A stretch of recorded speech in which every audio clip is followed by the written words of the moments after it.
Recording in progress.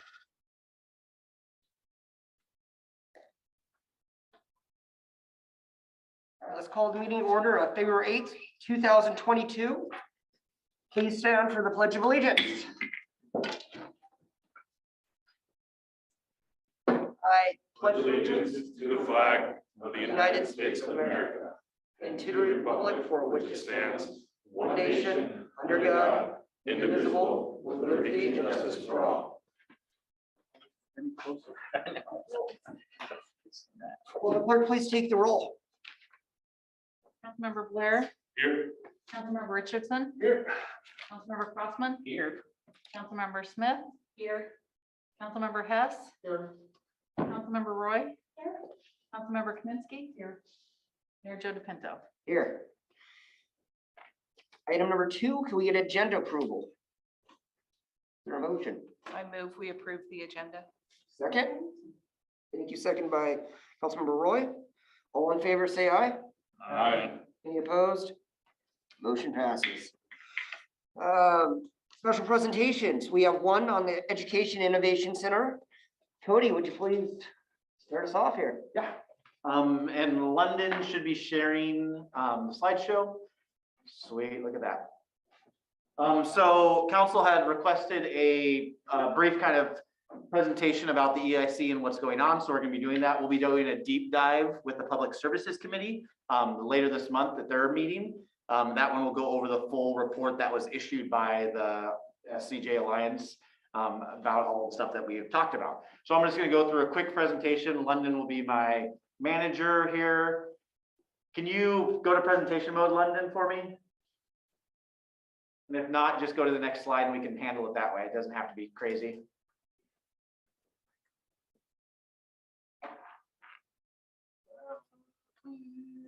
Okay. So I'll just briefly talk about the EIC and kind of where we're at, and when we can catch on and we'll go from there. So the EIC was a building proposal done late in 2019, and there's a study requested. We requested some state funds. We were granted those state funds in 2021 to about an amount of $200,000 to study, design, and come up with a plan to possibly construct an education innovation center. I didn't choose that name. That's a name that's logged in with the item. So that's why you're seeing this EIC section and not it called something else. That's what it is in the state budget. The idea behind this was to find something to kind of help the community in several different ways. One of the big things that we noticed is there's a lack of open conference and classroom space. There's a lack of library space. Really, we have the top of the, if you notice the penthouse over at the Prairie Park. The library just is kind of outgrown that, and they need just a different type of space. So this was all thought up as an idea between, the previous administration. There we go. So the previous administration, and this is kind of what we came up with. So the EIC, the idea behind it was a learning space for all residents, a way to preserve Yelm Pass, and a way to maximize their educational opportunities. I'll just briefly touch on these. I know you guys can read.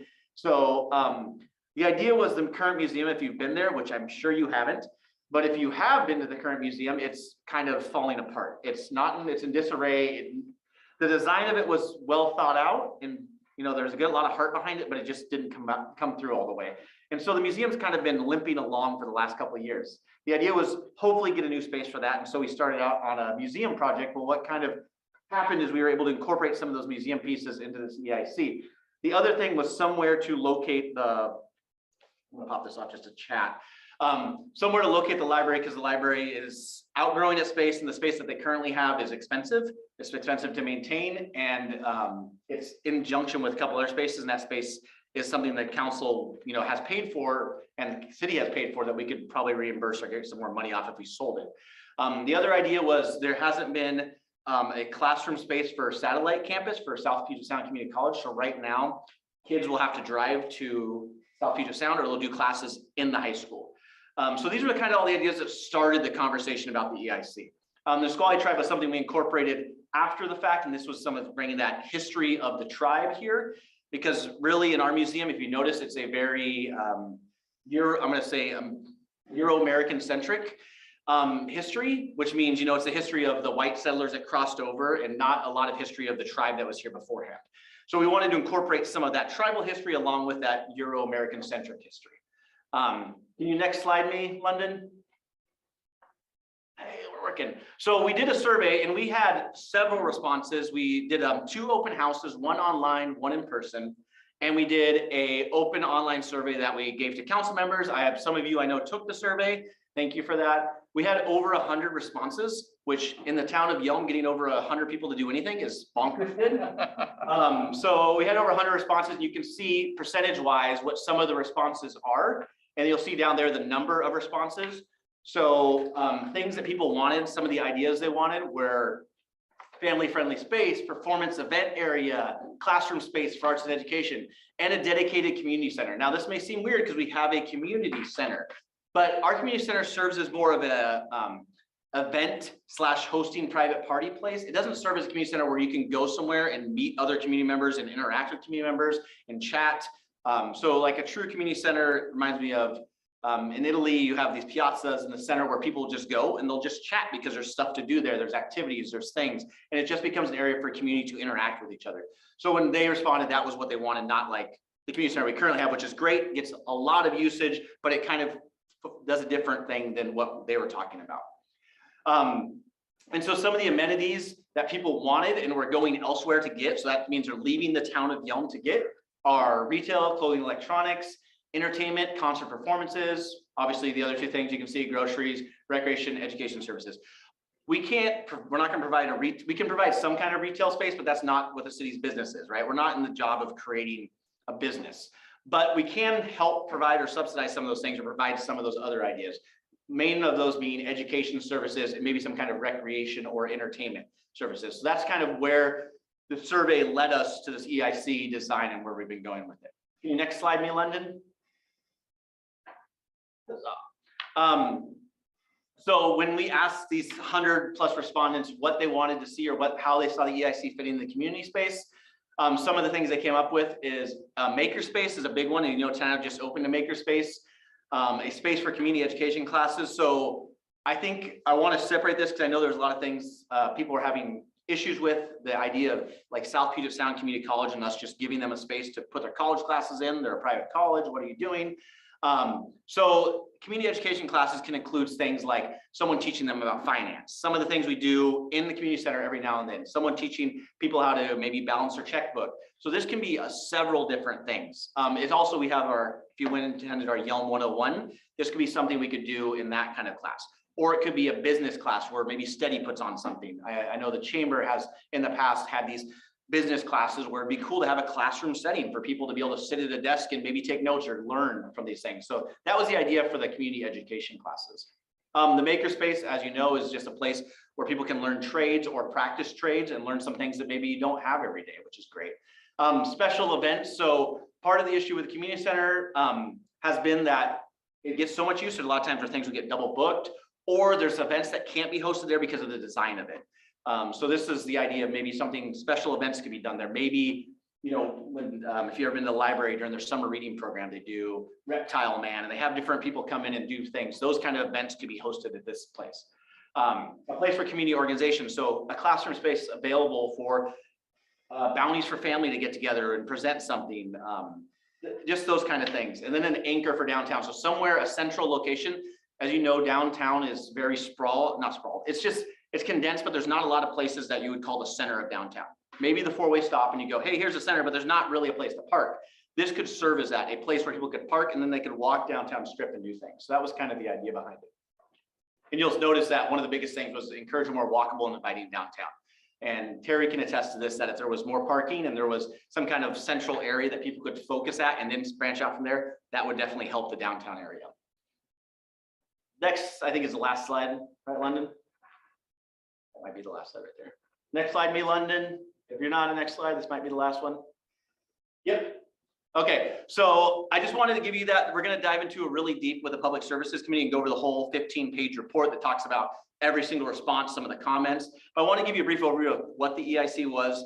The envision we have for the EIC is a museum library hybrid. On the bottom level, the possibility of a 2- or 3-story building. in some kind of ability for people to have classroom space on the second floor, rented classroom space that would come back to the city. And then on the third floor, some kind of open area where you could view out the city and read or, relax and do things. That was the idea behind the EIC, and that's kind of what we're doing in development wise. Again, this was state funded. It was budgeted for this.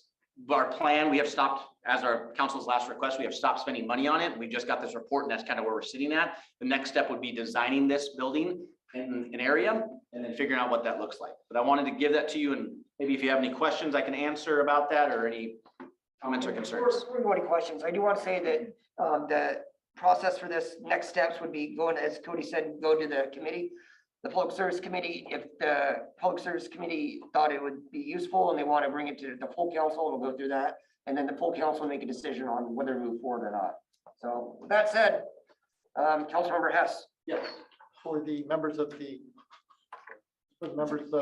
committee, could you please forward an electronic version of, so we can kind of read through, and that way the discussion can be more, a little bit easier to go through, so we're prepared for what we're about to.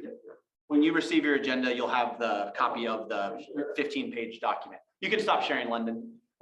You'll have the copy of the 15-page document. We'll deep dive into it so you can ask questions about it.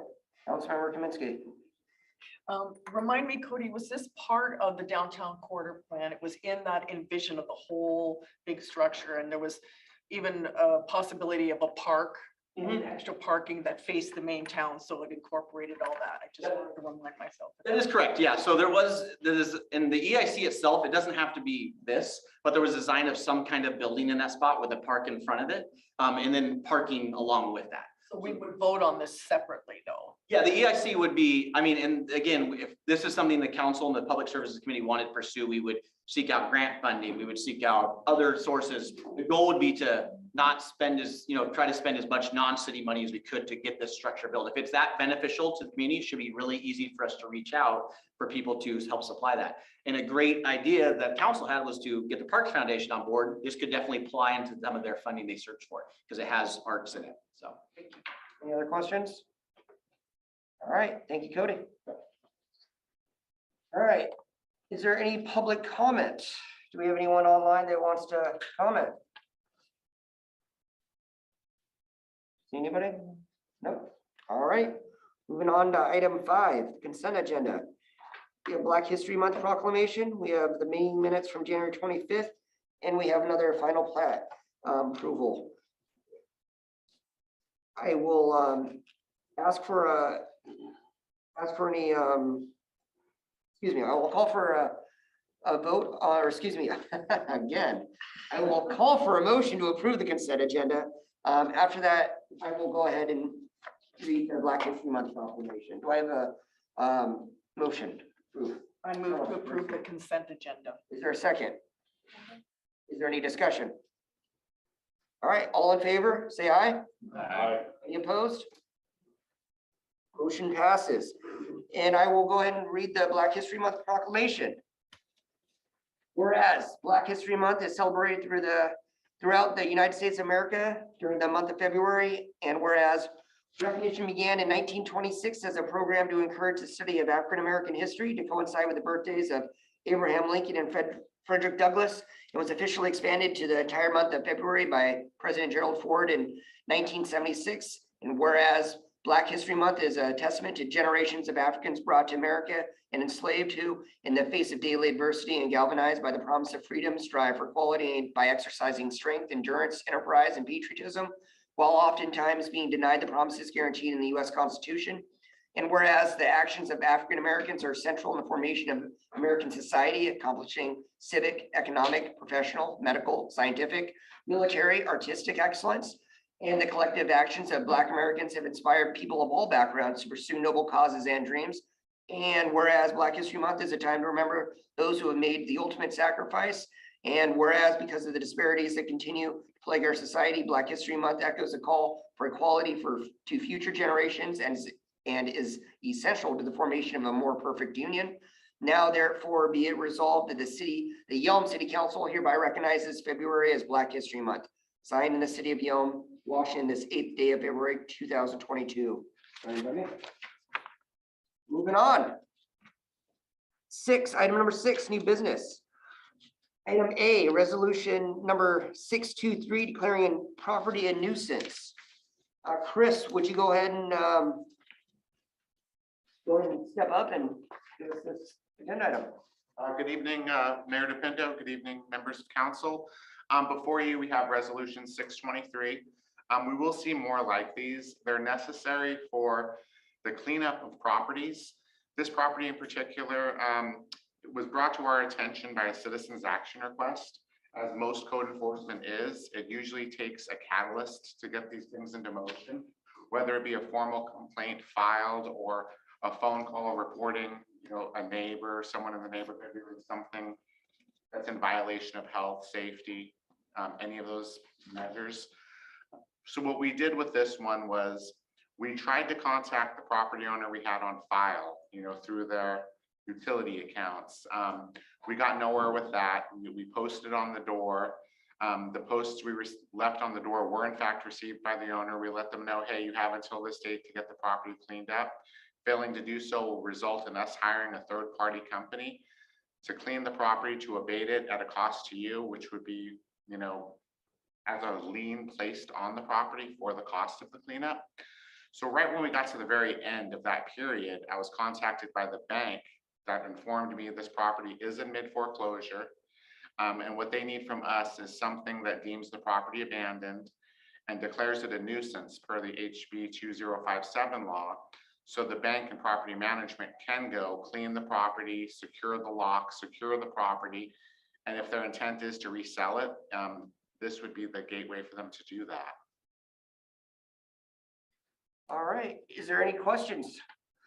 Councilmember Blair? Here's my problem with this. I haven't seen anything. I'm going off, nothing towards you. I'm just going off your word. So last week we had a presentation and I saw a picture. there were pictures of the property. I saw one picture up on the screen. Yeah, there were two pictures of the property, each side of the residence, the garbage that's accumulated Yeah, there. so all that I saw was the one photo. It looked like 6 or 7 bags of trash next to a fence. That doesn't give me enough evidence to say, yes, it's a nuisance property. I could have 6 bags of trash sitting outside waiting to get picked up. So all I'm saying is, like, as of right now, that doesn't tell me that it's a nuisance property. Chris, is there any other items besides the, or any other issues besides the garbage that we've shown? The property has been broken into, the front door is smashed. We called Yelm PD and Yelm PD had come out and secured the property, flipped the lock, closed the door. We've observed the property since and nobody has broken into it. So I mean, the lack of lawn care, the garbage, it's all a fire hazard, especially as we're coming into the spring and the fire season. Also the nature of the waste that's out there, there's a lot of food wastes. So we've gotten complaints from the neighbors about rodents. I don't have any complaints. That was the next question I was gonna ask. Have there been questions or complaints generated by neighbors, and how many if so? Absolutely, yeah, and I've spoken to several of the neighbors out there, and the story they've given me was there was a tenant living there. They stopped paying rent, left the property, abandoned it. The owner has no interest in the property whatsoever. And the dumping has continued. So somebody's still going out there dumping more building materials, garbage. So it's not just a series of bags of garbage out there. There's vehicles, parts of vehicles. It's just unfortunate for the bank that owns the property because they're paying the insurance on the property, they're paying the taxes on it, and they also own the liability for it. If you or I were to go out there and get hurt on that property, they're the ones liable, but they're not allowed to secure it, so they can't protect themselves from that liability. Thank you, Chris. Other questions? Councilmember Kaminsky? I have no problem calling a property a nuisance if it is. That's not a problem. But in my experience, I mean, if they're going to own the property or own it or put it in the care of an asset manager company, they always clean it up anyway. So I just didn't know they would need our permission to do that. They need our permission because legally they cannot step foot on the property despite the fact that they hold the title to it. They cannot do it. That's the way the law works. I mean, if the owner, even though it is in foreclosure, was to say, I did not give you permission to go onto that property. And even though we deem it garbage or unlicensed, unregistered vehicles or parts, that stuff still belongs to somebody. The owner does not have the right to just go out there and remove. But any you're of saying those they're bags. the owner. I'm sorry? You said the bank is the owner. The bank is the owner, but without it being declared a nuisance, without us deeming it abandoned, and without it being in mid foreclosure, the bank can't enter the property. Never heard of that. We did this 3 years ago, back in 2018 with another property. Yeah, it's unfortunate, but that's how it works. And Is it in foreclosure or is it already? Councilmember Blair, let's wait for the other council members to ask their questions before we get second. it's in a state of mid, well, I'm sorry, go ahead. Councilmember, no, other questions? Yeah, Councilmember Smith? so it is abandoned. And I understand, let's just kind of say, I do understand what you were saying. The other thing that I think you need to keep in mind is the people around them, the neighbors. I've actually been in this situation myself and it's very difficult. And I know that the city does, I believe they do everything exactly like they're supposed to do. There's plenty of time given and it's not just that property, it's affecting everybody around them. So that's what I want to say. Other questions? Councilmember Blair, do you have another question? I think you already answered it, but is it in foreclosure or has it already been? It's in a state of mid foreclosure, absolutely. The foreclosure That's why- is not complete on it. That's why the bank can't do anything. Exactly, and kind of It playing, can take a long time, I'll just say that. It Yeah. can take a long time. and kind of playing off of what Councilmember Smith was saying. She is correct. I mean, it's a nuisance to other property owners because now they have rodents coming onto their property from there. There's cans of food that are broken open on the property. There's just a lot of undesirable things going on there. And this isn't the first property that we've dealt with in the state, and it's also not the last. And you are correct, we do our due process. We've spent a good deal of time observing the property, taking pictures, the ones that were submitted last week. And I appreciate your trust in the city, because we do our homework. We don't go out there and just slash and burn, because that's how lawsuits happen. And we don't want to violate the homeowner's rights or the bank's rights. It's just a legal minefield, it really is. And our goal is not to fine people and punish them. Our goal is to get voluntary compliance. And we've worked on properties in your neighborhood that were a nuisance, and there's just a lot of red tape that you have to jump through to get there. Any other questions? Oh, and lastly, what I was gonna say, deeming it abandoned also protects the person that's cleaning it. When I deem the property abandoned, that kind of gives them the idea that it's safe to go and clean up the property. They're not gonna walk into drug dealing, crime. Someone's not gonna get hurt going out there cleaning the property because there's vagrants, hanging out there. Councilmember Blair? I just want to address that last comment real quick. I'm not meaning to have any sort of assumption that anyone in the city would just go and do this for any reason. That's not why I said what I said. The reason being is I have to see everything as to why. Because if it's declared a nuisance, it's not city employees that have that on their head. It's all of our names that go on. So in order for me to be like, yes, that's a nuisance property, I have to see a lot more than one picture on the screen. Understandable. all I'm saying. Yeah, and you're welcome to observe it the same way I am. I don't step foot on the property. Everything I do is from right away. I'm not allowed to go into their yard. I'm not allowed to crawl over their fence. I can see everything I can see from the sidewalk, and any of you are welcome as well to casually drive by and observe, or again, observe from the sidewalk, but just without trespass. We do, put this, at our last study session, we did put it up, the address up there for folks that they wanted to check it out themselves. I wasn't able to get there this last one. Councilmember Richardson? So from my understanding with everything that I've heard, especially with what James Blair is saying, that it's on us to, if we do make a decision. So the property has already been lost and over, and the bank owns the property. But we have the term that we use, which is mid foreclosure.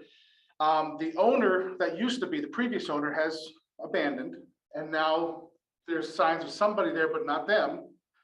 So that the situation is we're stuck in a limbo because nobody can move.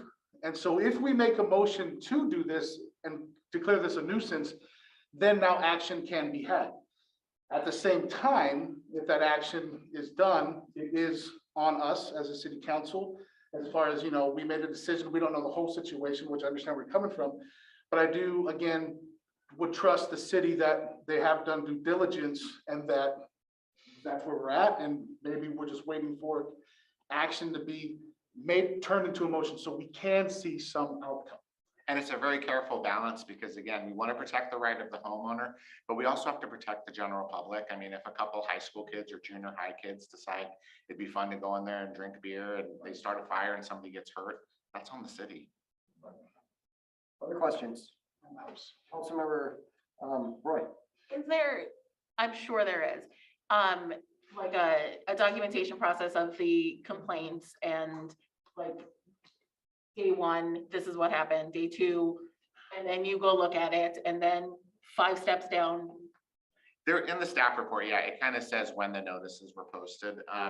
The citizens action request, I believe, came in September. Okay. And I always explain to folks that put in a citizens action request, I wish there was a magic wand for code enforcement that I could wave and we could get this done, in 30 minutes with commercials, but that's just not how it works. It is a process and it does take time and people have been very patient about it. I have a similar property right now, the eviction moratorium really set things back on. And I can't punish the homeowner for what their tenant's doing because the homeowner has no leverage over the tenant. So they're going through all the channels, paying the attorney fees, and the homeowner is at the mercy of their tenant, and it's unfortunate, but that's where we are with a lot of these properties. Sure. Would that step by step be something that we could see in, maybe not in this case, because here we are, but you said that this is going to happen again? in the Absolutely, future? yeah, that's a template. I, agree with James Blair, maybe I should have presented more information on it. And I could definitely do that. I could provide a chronology in the future. Hey, this is when the complaint was received. This is our first action, second action, third action. Sure. All those actions come with a deadline. Hey, have this done by this point at 5 p.m. or we have to impose a fine, or we have to abate the property at a cost to you, the homeowner. We start with what's called a notice of violation. That basically says, hey, there's the situation. We need you to rectify it. We give them 30 days, 60 days, whatever time frame is, fits that situation. After that, we come back with a little bit of teeth and say, hey, before we were asking, please get this property in conformance. Now we're telling you it has to be. Here's the deadline. Here's the punishment if you don't do it. That date comes and we have to issue the fine. We'll give them a shorter window. Hey, you have 5 business days to get in conformance, or we're gonna have to fine you every day or fraction of a day you remain in violation. There's been times I've issued fines, and that's kind of the bell that really gets people started. They'll clean up the property, we'll rescind the fine because our goal is not to punish people. It's just to get the compliance. Other questions? Sorry. Let's go with Councilmember Hess, Councilmember Crossman, then Councilmember Kaminsky. And I just want clarification for this. Reading through this, it says, we're gonna do the cleanup, as the city, we're gonna do the cleanup, or we're gonna pay somebody to do the cleanup. And yet you already mentioned that the bank already is in the process of owning it. Is there a reason why the bank's not, or whoever this is gonna get turned over to, why we have to be the middleman of put up the money and then wait to get paid back? That was what was gonna happen before the bank contacted us because nobody had the intention of cleaning the property. So we were gonna hire a third party to clean it up, pay the bill for it, and then in the form of a lien on the property, get reimbursed if the property sold. But now that the bank is involved, and the bank got involved at the very last minute, we're not abating the cleanup's not gonna be abated at the cost of the city. The bank's gonna go in and do their own. I just want clarification because that's what's in the thing says that the city's gonna do it and put a lien on. Yeah, that was the original intent, but once the bank got involved, we're like, hey, great, if you wanna clean up your own room, rock out, we're totally on board for that. Councilmember Crossman. So the owner's aware of this, or the person in fault of the process, and they're aware that they could be here and make,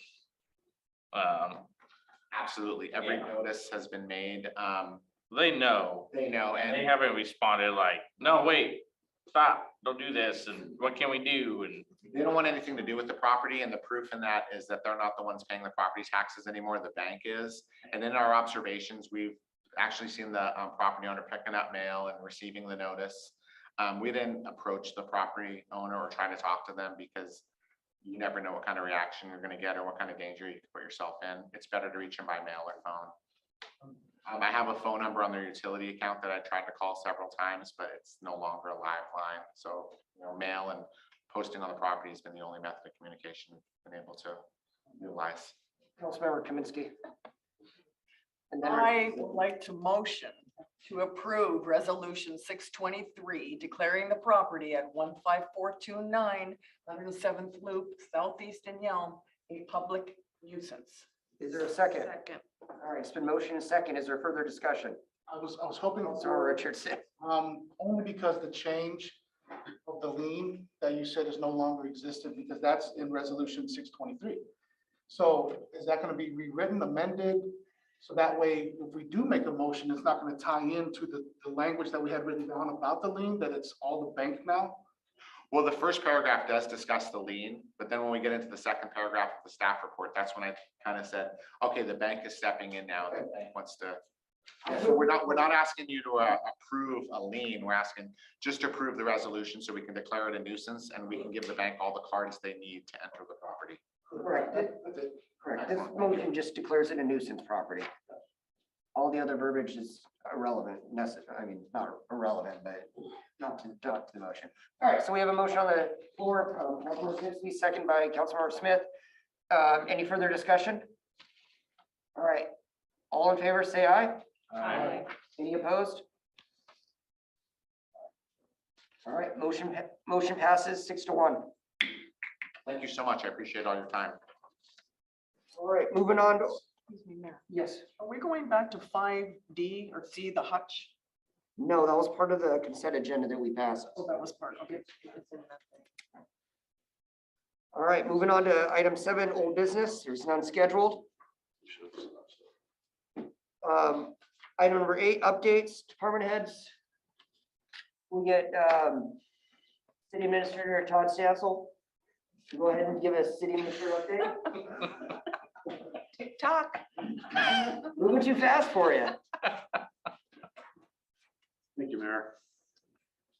So just a couple of things I wanted to say on that is the law enforcement is typically involved in the nuisance abatement process. So it gets to that point, as Holly knows, in her neighborhood, that took years to get to that point. And so that was really a learning experience for us. And I know for Chris as well, like that was our first big one. So this is not something that happens overnight.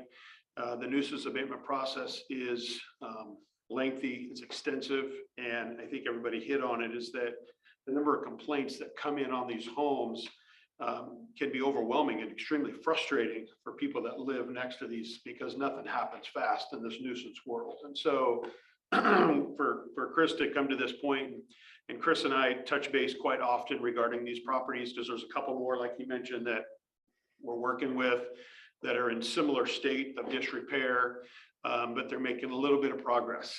And when we say little, we mean little, but they're doing something.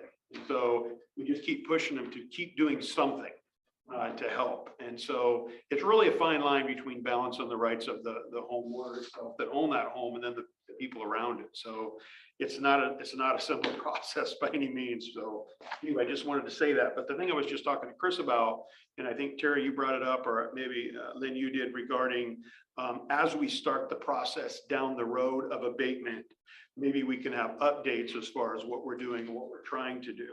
And so what we were talking about is maybe we could do a presentation if in fact we have a house that's starting down that abatement process. We could do an update at either a public safety committee or public services committee, just to keep that group and tell, hey, this is what we got going on. This is what we're working with. This is what we're trying to do to resolve the problem, but it may come to an abatement process at some point down the road. So maybe we could do something like that in the future to help get to where we need to be, whether it's more pictures or just a better understanding of how we got to this point. So anyway, that's what I was talking with Chris about. So anyway, back to my city council report. So a little bit going on. We're in the middle of setting up union negotiations with Afscme and Fop.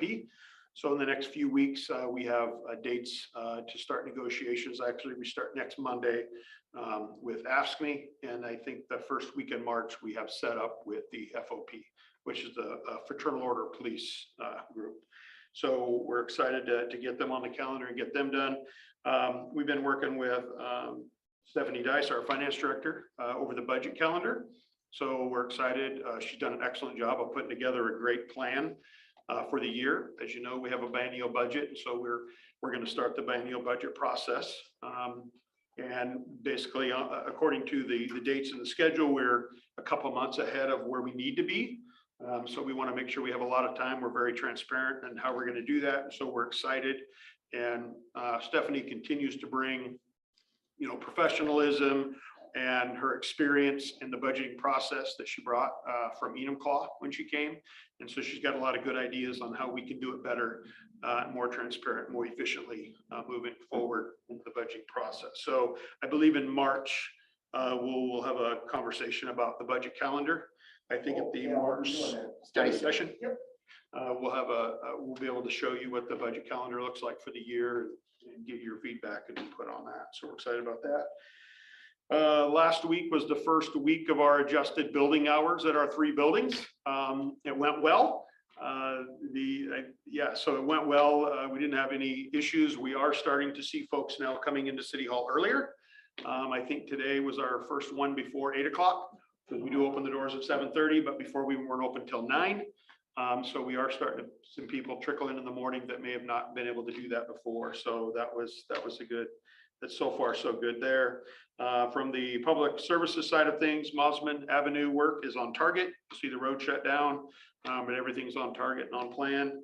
And then the downtown well upgrade will start any day. I believe that's the plan, any day, and that's a 90-day project right over here on the well upgrade. So any questions for me?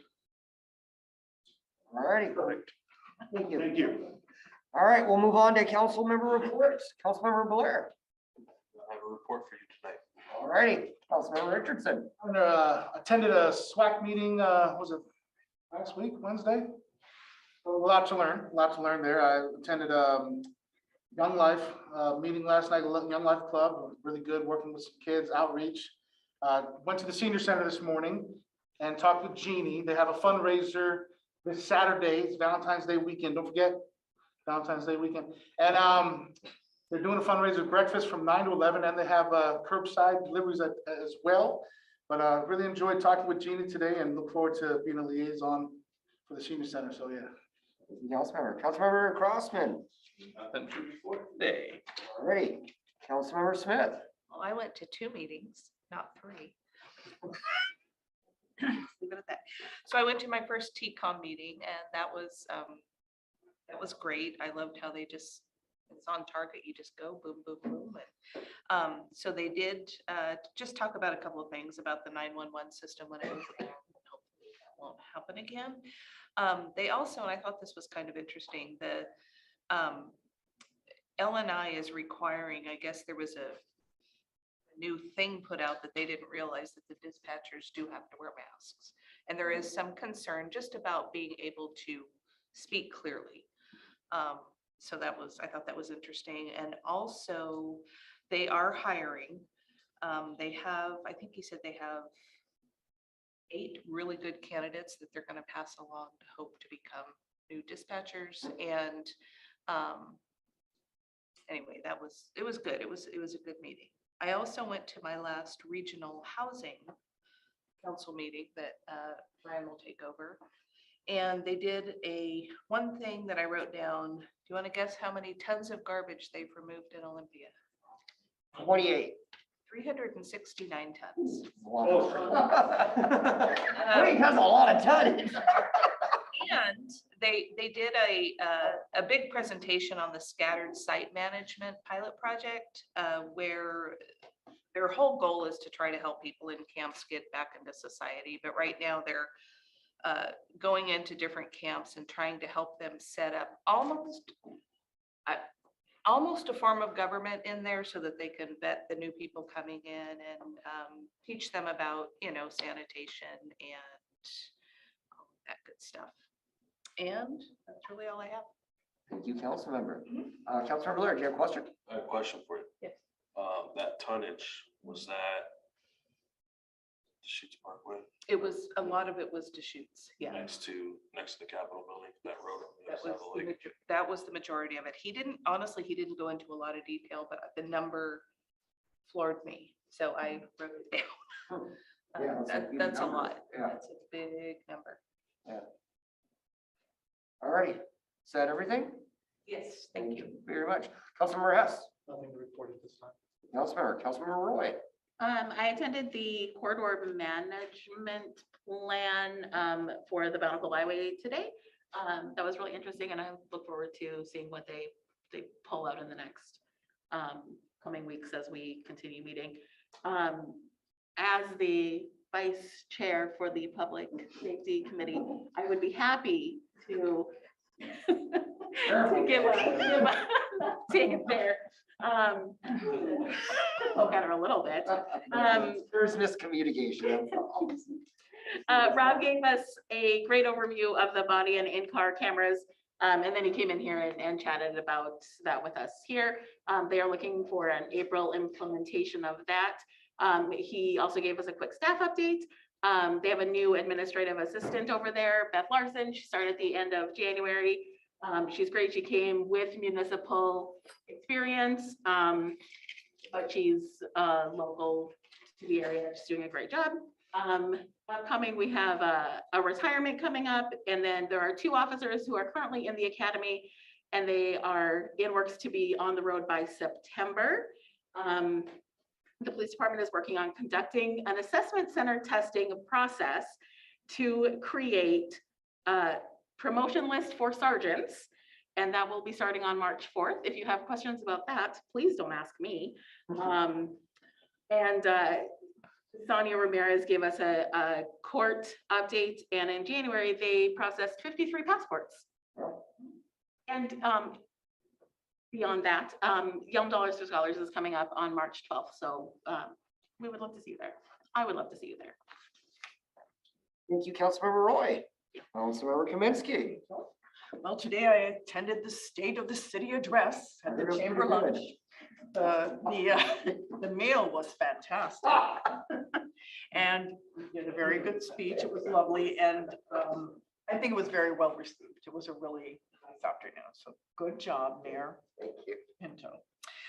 And I don't have any updates, except I am going tomorrow morning at 9 with Kathy as the city appointed person on the Arts Commission. And I still need some clarity, and just for you new guys, I guess it was last year I started on my beautification project for the city, just kind of independently doing my thing, and we have money in the budget to do things. And then now we have this Arts Commission, and the one time I attended the Arts Commission, we're all doing the same thing. So, okay, well, that's good, except I'm a year ahead of them. So I don't know if I'm supposed to pass on what I've done to them for them to get permission from us, or if they'll be using our funds, or they'll be doing their own funds. I'm not sure. I'm not clear on any of it. So I'm gonna go tomorrow and share what I've done and hopefully get some permission, and then somebody will bring it back to us, and then we'll. Yeah. So a lot of that, the Arts Commission will kind of vet some of the projects that we want to do here. And so we'll go through them to make sure there's historical reference, relevance for certain areas, that the downtown corridor is maintaining certain aesthetic appeal, and there's certain criteria. So they're vetting our ideas. Yeah, and then they'll bring it to, as an advisory, I got that. as an advisory committee, they'll bring it to the full council, and then the council will make the decision whether up or down or whatever, and discuss it further, and then we'll make it happen. I'm sure it'll organically work out the way it's supposed to, but that's what I'll be doing in the morning. Okay. Well, thank you, and I will also be there joining it, because Or you coming? yep, I will be there as well. I haven't attended the Arts Commission yet. Just me, Karen. That's it. Sounds good. Is that everything? Yes, thank you. All right, thank you. On to my report. As folks mentioned, there was a State of the City address earlier today. We'll have that later tonight. Broadcast is recorded, and we'll have the speech I gave and some of the questions and answers at that luncheon. It went well. Thank you, Terry. Alice is joking. I was expecting you to say that, but I appreciate it. Thank you. That was really nice of you. Yeah. Meeting with the Nisqually tribe on next Thursday on the 17th. It's a great day. There was some discussion about having a little bit earlier, just due to Chair Frank having some other commitments that day as well. But everything else is good. We've been talking to our counterparts here from Yelm with them, and things are moving forward. So we'll be able to have it, and appreciate your flexibility, council, on that. AWC's Mayor Exchange is this Thursday. I'll be attending that. The Thurston Regional Planning Council meeting, had that last week. I was elected secretary for that, and it's just part of the board that deals with signing the checks, making sure they're accurate, setting the agendas for the bigger meeting. So that was cool. And other than that, I was just kind of want to echo the chief on that, talking about the budget process, and Stephanie Dice is doing an amazing job for us. I just wanted to highlight that and make sure folks know that she's doing some really high level stuff for us, making things more transparent, making the process a little more accessible for everybody. And it's more of a fair process this way too. There's no, just something slid in the budget, and council has to really look into the line item. This is very public for the council to make that decision too. And also for the council to make those decisions, whether they want something, want money for public use, public funding to go to a certain organization, whether it's worthy or not, or up to your standards. And lastly, I heard something mentioned about Beth being a new employee, and we also have Miriam, who's a city planner as well. And we will get those folks out here as soon as we can, hopefully next city council meeting, if that's possible. So I'll work with Good Game in here, just to introduce them to you and make sure that you know who they are, what they do.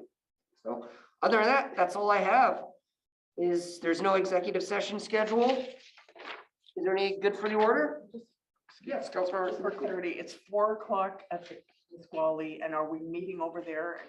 Correct. Yeah, so I'll send out something tomorrow. I have one, so I met with, over the phone with Chair Frank earlier today, and that's when he talked about moving it to 4 o'clock instead of 6 o'clock. But I'll give all the details though tomorrow, hopefully after I chat with him. And so, yeah. Yeah, anything else good for the order?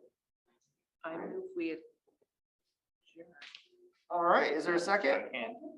All in favor, say aye. Aye. Any opposed? Adjourned.